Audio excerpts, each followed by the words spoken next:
Hello everyone. Is my mic on? Okay. So welcome. Today we are doing a freaking series, I think. If it does good. Because I have 21 subscribers, so later on I could do a face reveal. So you guys will probably be pumped to finally see my face. So let me just deactivate something. Make myself on survival. So you guys are probably pumped to see my face.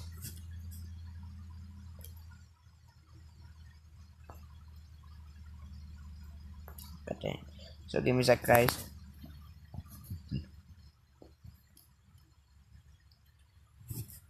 Whoops.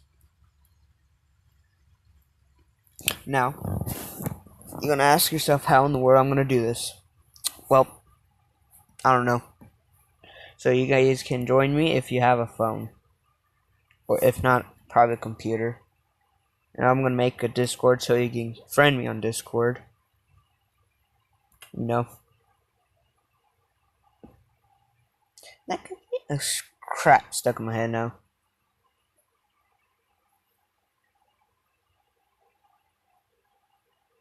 Hopefully it doesn't. The live stream just ends. Hopefully it doesn't end. Just like okay. So I got a cool skin. So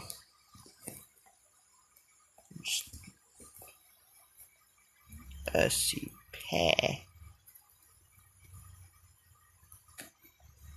I probably need a crafting table to do that.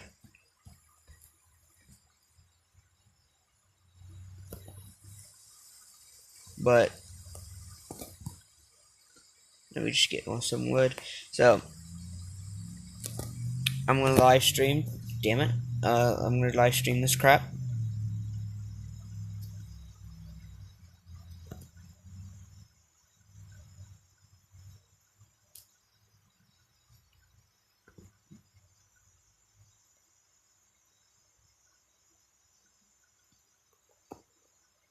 Give me a sec. Right now I'm just building. Okay, I think that's enough for a crafting table.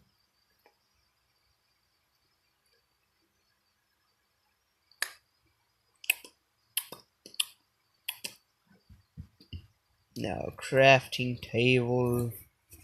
Get out of there.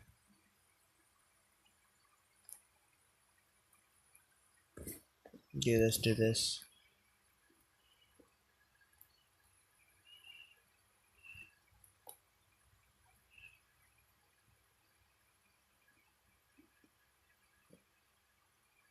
Well,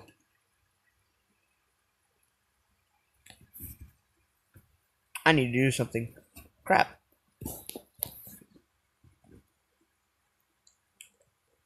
So I probably do the survival roleplay. Kinda, I don't know. I don't know what to call it.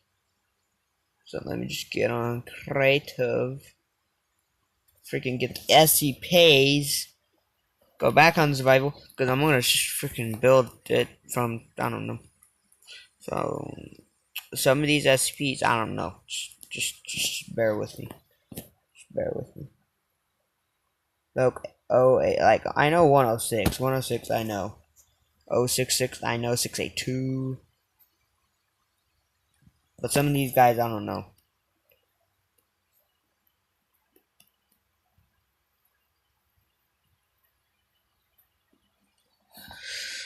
Wait, give me a sec. I need to do something.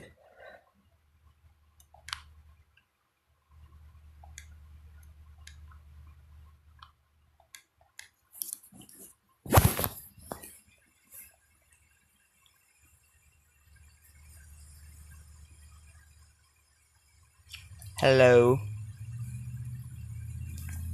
So, hello. Right now I'm getting SCPs. Crap, I'm gonna just, just delete them. At you. At you. At you. At you. Give me a sec. At you. At you. At you. Okay. So, I regret doing this now. But you guys are probably pumped to see my face. But, you know, show.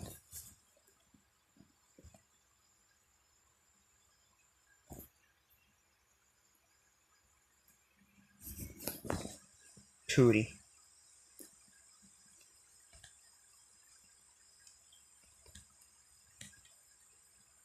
What should I do? I should continue building my Dreadbear's Diner roleplay.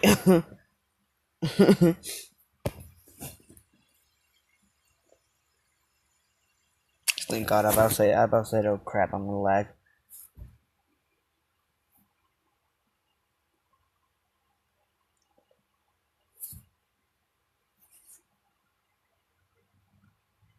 Hopefully, people will watch it.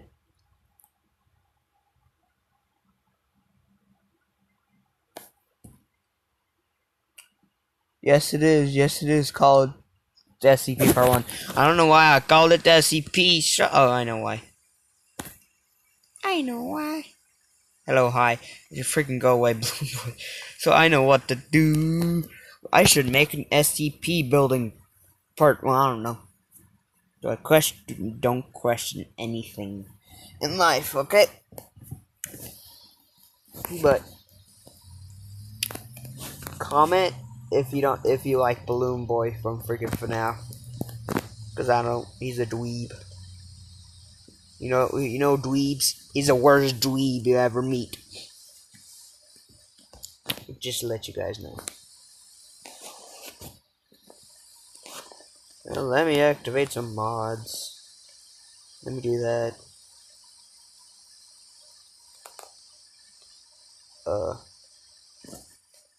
Oh, someone liked. It's probably you. Da, da, da, da, da. I regret activating that now. Achoo! But yes, please like, subscribe. Because a lot of people watch this, but freaking don't subscribe. Oh, someone else is watching. Hello. 2 people watching. Hooray.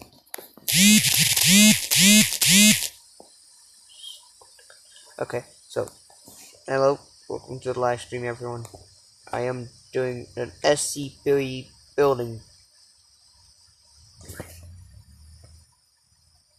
No. No what?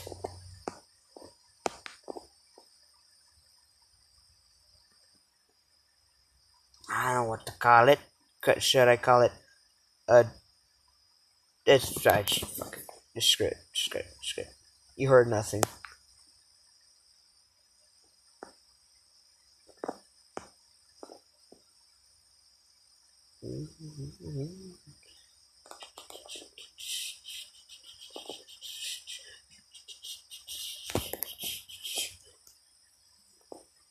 Right now I'm just waiting. I'm sorry guys, it disconnected. Like it always does.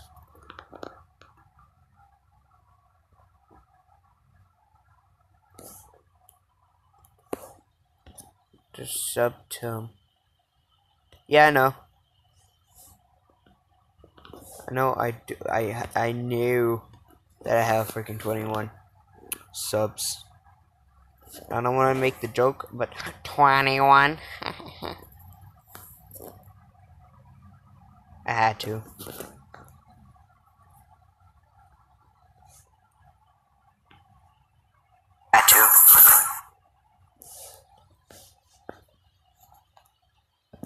Yes. Because I need subs. You want to see something? He has 33. I have 21.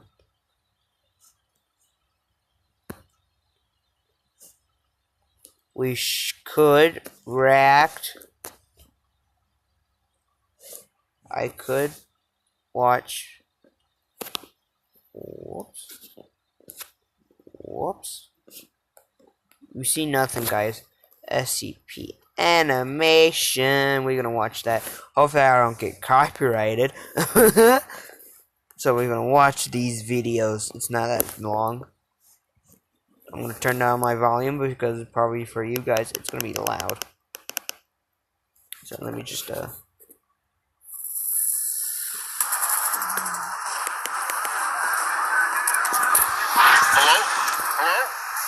This is Watch Station Epsilon 38. The Red Pool has just entered a period of extremely high activity. It keeps birthing these creatures. They're extremely hostile and unpredictable. And we need backup. Repeat, we need MTF units at Watch Station Epsilon 38 immediately. yeah. Hello? Command? We're going to need MTF Omega 7. Yes, I'm positive. Open Pandora's box. I don't know what's Pandora box. Do I care? No. I just called SCP, so this video we're gonna do SCP. Hey! What do you think you're doing? What? You waved me through. You're allowed through, Doctor, but no contraband material, though. What are you talking about? No coffee's allowed at this site, sir. You've got to be kidding me.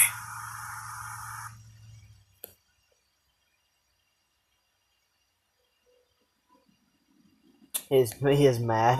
Yeah, I know that face.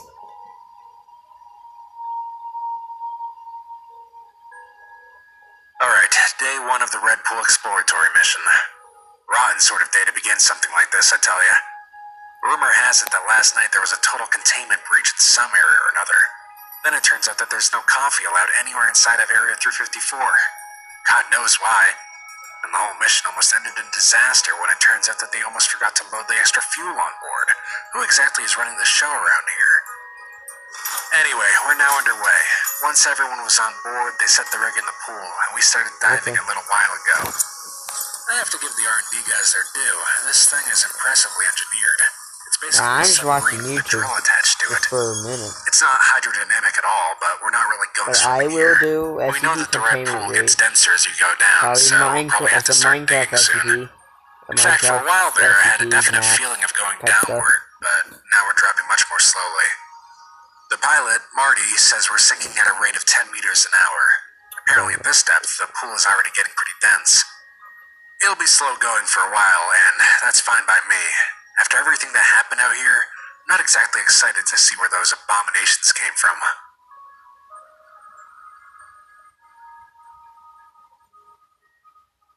At about 4:30 a.m., gravity suddenly changed direction.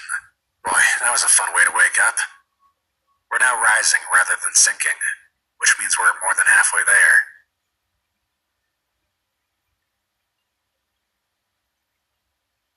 We've reached the surface. Through the portholes, it's mostly dark, which means it's night. We can't go out yet because, for all we know, the atmosphere could be hydrochloric acid. We've got a ton of sensors outside of the ship analyzing a bunch of stuff. Whether the air is breathable, what kind of airborne bacteria we have to deal with, simple stuff like temperature. We'll know in 8 hours whether it's safe for human life out there.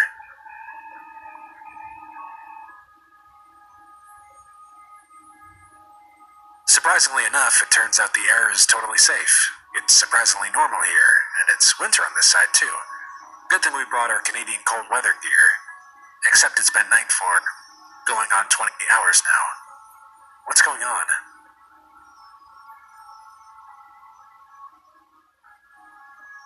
Dawn finally came. The sun was huge and red. Big surprise, I know. I'm a biologist, but I know enough about astronomy to know that we're orbiting a totally different star. Is this a different time, a different place, or a different dimension? Yeah, The D-class Leroy guessed that we're in another plane of existence, and I think he's probably closest. The pool on this side is way bigger, more like a large pond or maybe a small lake. The banks are more defined than on our side as well. Marty had to stay with the sub, so Leroy Swanson and I took an inflatable raft to the shore and headed north. The ground here, or at least around the pool, is almost totally devoid of plant life. The only green we saw was a sort of fuzzy moss growing on the ground that looked more like a kind of mold. The ground is grayish tan dirt that's like a mixture of sand and flour. Swanson said it was some mineral or another, but I forgot what he called it. I half expected all of our electronics to not work out here, but that wasn't the first thing to fail. After about 2 hours of hiking across flat, boring ground, the compass suddenly changed direction. Now it points to what we had previously thought to be east. Evidently, this planet's magnetic field doesn't work the same way ours does. I wouldn't be surprised if this wasn't even a planet, at least in the way we would think of it.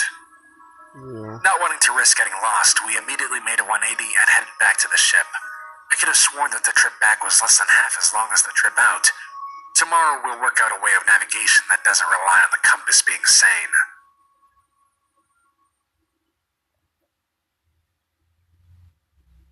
Hello. We all had a lousy night's sleep. The sun never went down. By my calculations, the day-night cycle here seems to last about 43 and a half hours, as opposed to the 24 hours back home. It's going to take some getting used to. And sleep when it's freaking the sun. It just occurred to me that there's been no wind at all in this place. The result is dead silence. I'm not ashamed to admit that the overall emptiness of this place is pretty scary. We found an area with none of the moss stuff for a few hundred feet around, and decided to camp for the night. The sun is still up, but it's time for us humans to sleep, so I'm calling it night.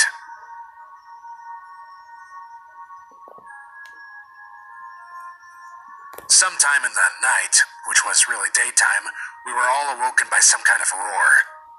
You remember what the T-Rex sounded like in that old movie Jurassic Park? It sounded a lot like that. Big and reptilian. It was so loud that I was certain whatever was making it couldn't be more than 20 feet away. But when we all got out of our tents, we didn't see anything. The whole area is so flat that we'd see any sort of animal within a half mile or so, but there was nothing. We packed up camp and continued on. In the distance, the land seems to grow more hilly, and I think I see trees. Where there's that amount of plant life, there'll be fauna too. Yeah. Considering what kind of creatures came out our side of the pool, I'm a little scared. But at least this long journey might be getting more interesting soon.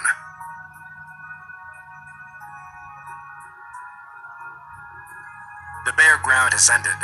Now we're walking across a vast field of beautiful grass. It almost looks like a well-mown lawn. The grass seemed ordinary enough until Swanson tripped over a rock and arose to find his hands covered with several dozen bloody pinpricks. Apparently the tip of a blade of this grass is incredibly sharp and easily punctures skin. It's no threat to our Foundation-issue boots, but we all have to be careful not to fall on it. We came to a tiny stream, really no more than a trickle. Swanson suggested we could refill our canteens, but Leroy wanted to check the water for something or other first. Swanson took out some equipment and, after a few minutes, announced that it was not water, but liquid carbon dioxide. CO2 is usually a gas at this temperature, and it's never a liquid. The laws of physics don't seem to be working right.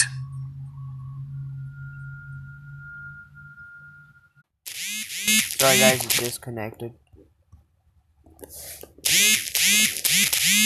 So, music. I don't know. Okay, so 5 people are not watching this. Holy crap.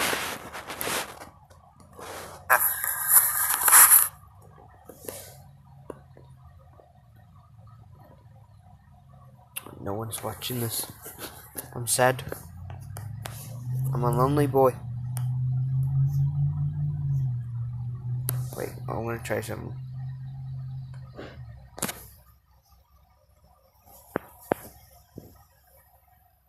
Oof.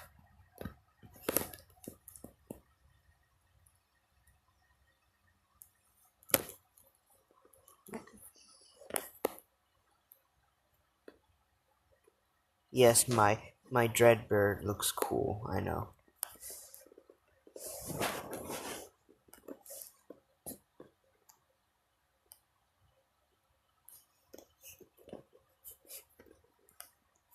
Please, yes. You have to watch that.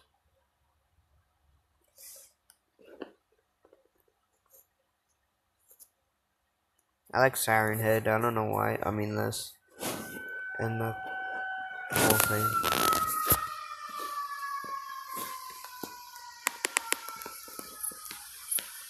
Of course it would decide to come back today.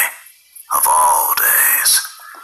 Any foggy day is fair game. But today, If it was smart enough to keep track of time, I'd say it was mocking me. It would have been easy to stay home that day, maybe do something useful, help pond the fields, or hang the washing up to dry like Ma asked. But the sun was so warm and inviting. A perfect summer day like that couldn't be wasted. But even then, there's a million other things a kid could have done in the farm bathed in sunshine. Plenty of places I could have gone. Of course, they told us to stay out of the woods, but I always sneaked out, and they never stopped me. I thought Mom was paranoid. Who ever heard of people disappearing in those woods? That's the kind of stuff you hear in children's books. Pa gave that indifferent, listen to your mother nod whenever Ma brought it up. Probably too busy to care what she was lecturing me about. Despite it all, I figured this is real life, not some fairy tale. There's nothing but critters and mischief out there. What really sent me into the woods that day was naivete, bravery, and a girl named Caroline. Even after thinking about it all these years, I can't quite put my finger on the moment things went wrong. Maybe I just wasn't alert or observant enough. Milo sure was, though. Good old boy. His walk got more and more tense, and he started growling. He always did that when meeting new people, so it was easy to dismiss. By that time, we were getting pretty deep into the woods, and I expected her to pop out from behind a tree at any second. She was definitely nearby, but I couldn't find her. And then she started calling my name, asking me to find her. Jackson! Here! Jackson! Come! Her voice was muffled, staticky, or maybe she was just further away from the spot where we said we'd meet. She wasn't as familiar with the woods as I was, so I started to worry that she'd gotten lost, even though she didn't sound scared. I arrived at the meeting spot, an old stump that kind of looked like it had a face carved into it. The woods were darker, the trees much taller and more dense, and there seemed to be fewer creatures around. It was quiet. No bird calls or squirrels scurrying up and down the tree trunks. I called to her a few times, but she just kept calling for me to come. Milo was still on edge, and I was starting to feel tense too. That could have been when things went wrong. After a few minutes, I was worried that she had hurt herself and needed my help, so I went off in the direction of her voice, deeper into the woods. I called to her over and over, getting more concerned with every passing minute. The tree trunks were immense, and I can't say that the tales of people disappearing at the hands of a forest-dwelling monster didn't cross my mind. In my head, I was preparing a speech to recite for Caroline when I found her. Something about sending me on a wild goose chase through the woods and making me worry about her. She sounded like she was nearby, but something about her voice was freaking me out. I thought about turning back and calling it quits, but I felt like I was getting close. Then Milo started barking the loudest I'd ever heard him, and darted back and forth around me. I panicked and backed up too quickly, tripping over a root and falling. A sharp pain shot up my leg. From the forest floor, I looked up at the canopy, and my jaw dropped. Standing at least 40 feet tall was the nastiest combination of man and machine I'd ever seen. Its arms and legs were so thin, I could see the outlines of veins and bones beneath the skin. There wasn't a bit of flesh on its torso either. It looked like a vacuum-sealed skeleton. But the creepiest part was its head, or lack of a head. Atop its neck were a pair of sirens facing in opposite directions. No eyes or ears, but it did have mouths inside those sirens. And as I looked up at it, completely in shock, it turned down towards me and opened its mouths.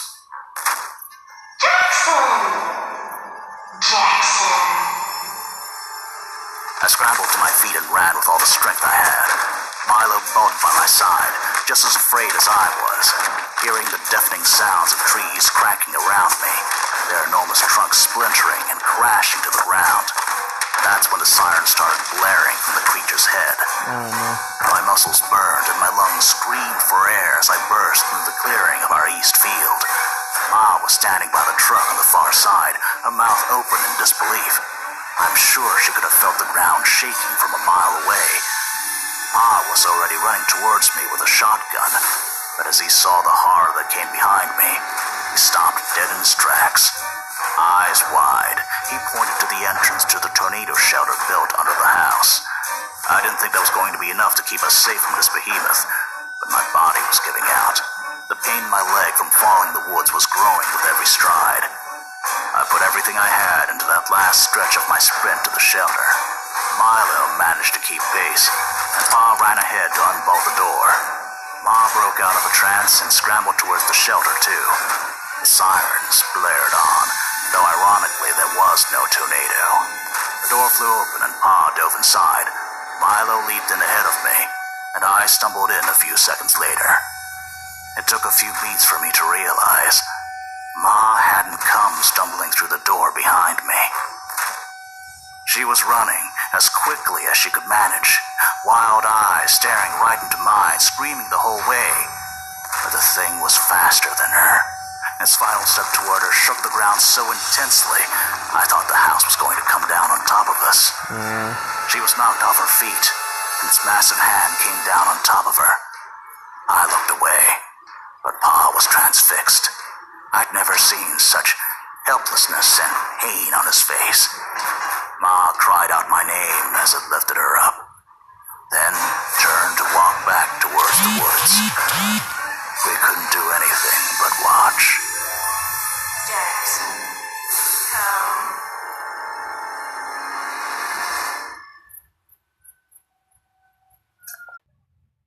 Sorry guys, it disconnected, but I'm gonna leave this live stream.